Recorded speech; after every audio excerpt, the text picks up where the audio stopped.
राज्य सेवा पूर्व परीक्षा 2024 ह्या परीक्षेचा 12 मार्च रोजी निकाल जाहीर केला होता. तर निकाल जाहीर केल्यानंतर त्यात तांत्रिक प्रॉब्लेम होणार होते.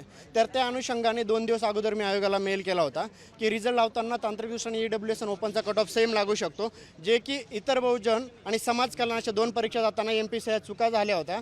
तर EWS मधला जो कट ऑफ आहे तो बॅलन्स करता आला नव्हता. याची पूर्वकल्पना मी निकालाच्या 2 दिवस अगोदर दिली होती. निकालाच्या सकाळी आम्ही 50 ते 70 मेल केले होते. तर निकालाची काही दक्षता न घेता त्यांनी निकाल संध्याकाळी जाहीर केला. त्यानंतर आम्ही आयोगाला भेटलो, त्यानंतर निवेदने दिले, त्यानंतर आम्ही मॅटमध्ये गेलो संभाजीनगरमध्ये. आमचे केस आणखीही सुरू आहे तिकडे. त्यानंतर या सगळ्या तांत्रिक चूक MPSCच्या लक्षात आली.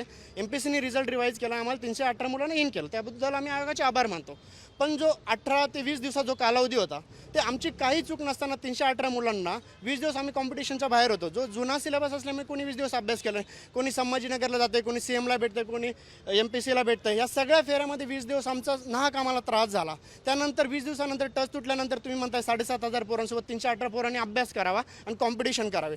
ही न्यायिक पद्धत नाही. त्यानंतर 3-4 दिवस आम्ही फॉर्म भरतोय. आमचे तिकडे 3-4 दिवस गेले आणि आता पुन्हा हा वेळ चालला आहे. आमचं एकच मागणी आहे आयोगाकडे की ही एक्झाम न्यायिक पद्धतीने व्हायची असेल किंवा घ्या, आम्हाला कमीत कमी 21 दिवस तरी वेळ मिळाला पाहिजे. जो आमचा वेळ काही चूक नसताना जी वेळ गेली ना, तर तेवढा मिनिमम वेळ द्यावा. त्यानंतर ते आयोगाची भूमिका असावी. हा सगळा वेळ जर अभ्यासात गेला तर याचा फायदा होणार नाही का तुम्हाला? हो सर, हा जो आता वेळ मंत्र्यांना भेटणं, मॅटमध्ये जाणं, परत फॉर्म भरण्यामध्ये सुद्धा ज्या प्रॉब्लेम येतात, फॉर्म भरण्यामध्ये आम्ही 8 दिवस झाले फॉर्म भरत आहेत मुलं, तर स्टील एरर येत आहेत. रोज जर फोन करून सांगितलं, त्यांना कॉल सेंटरवर जरी बोलतो आम्ही, तर आम्हाला 1-1 तास म्हणतात वेटिंगवर राहावं लागतं. आज होईल, उद्या होईल. मी कालच फॉर्म भरला आहे, तर स्टील हा 403 एरर येतोय.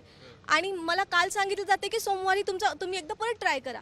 परत दिवसभर आम्हाला ह्याच्यावरतीच बसावं लागतं की आत्ता फॉर्म फिल होईल, नंतर फिल होईल. कारण की आत्ता जेव्हा प्रीला मुलांच्याकडून फॉर्म भरताना एखादी चूक झाली तर त्यांना पूर्ण स्पर्धेमधून बाहेर जावं लागतं.